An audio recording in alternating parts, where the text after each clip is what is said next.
एक छोटी सी गांव में मोहन नाम का एक लड़का रहता था, जिसका दिल सोने जैसा था, लेकिन उसके अंदर एक अंधेरा भी था।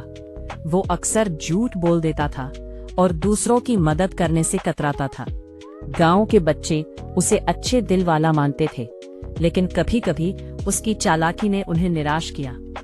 मोहन की आंखों में हमेशा एक अनकही कहानी थी, लेकिन वो उसे छिपाने में माहिर था।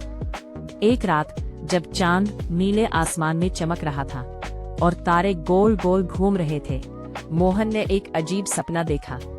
उसके सामने एक दिव्य दूत प्रकट हुआ, जो सुनहरे वस्त्र पहने हुए था।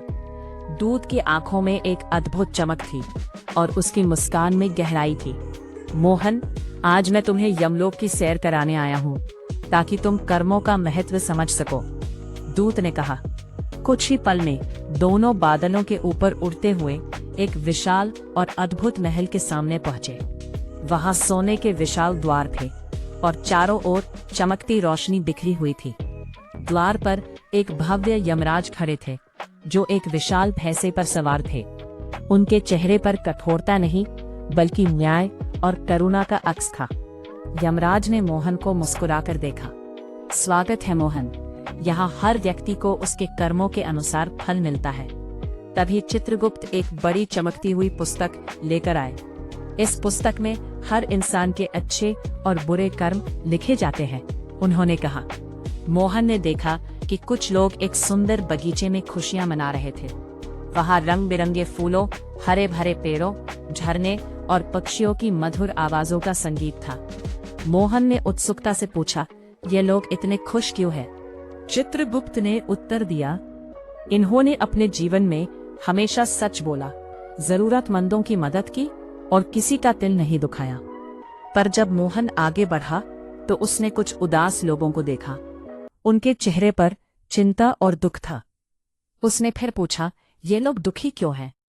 यमराज ने कहा, इन लोगों ने दूसरों को कष्ट दिया।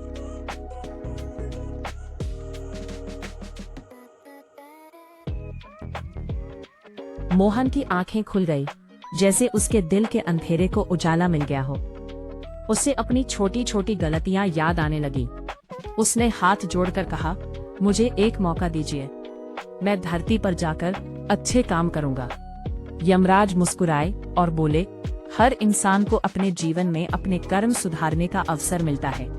जाओ और हमेशा सत्य, दया और ईमानदारी के रास्ते पर चलो। इतना कहते ही मोहन की नींद खुल गई। अगले ही दिन से उसने झूठ बोलना छोड़ दिया, सबकी मदद करने लगा और अपने माता पिता का सम्मान करने लगा। उसकी अच्छाई ने गांव के लोगों को भी प्रेरित किया और धीरे धीरे पूरा गांव उसकी अच्छाई की मिसाल देने लगा। शिक्षा, अच्छे कर्म ही इंसान की सबसे बड़ी